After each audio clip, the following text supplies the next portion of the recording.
Inilunsad ni Pangulong Ferdinand R. Marcos Jr. ang bagong Pilipinas Cancer Care Center sa OFW Hospital sa Pampanga bilang tugon sa datos ng Philippine Statistics Authority na nagpapakita na ang kanser ang pangalawang nangungunang sanhi ng kamatayan sa bansa mula Enero hanggang Mayo ngayong taon.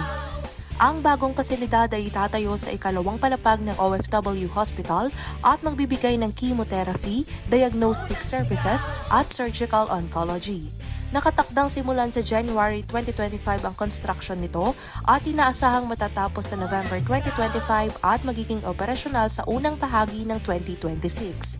Ayon kay Pangulong Marcos, mahalaga ang proyekto para sa mga OFWs at sa kanilang pamilya dahil makakatulong ito sa pagtugon sa limitadong kapasidad ng naturang ospital.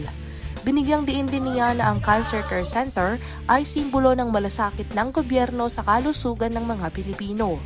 Sa kanyang talumpati, pinuri rin ng Pangulo ang yumaong kalihim ng Department of Migrant Workers na si Susan Ople at ang kanyang dedikasyon sa kapakanan ng mga OFW na aniyay isa sa naging inspirasyon para sa proyekto. Ako po si Carmel Joy Deo Miguel para sa Balitang Unang Sigaw.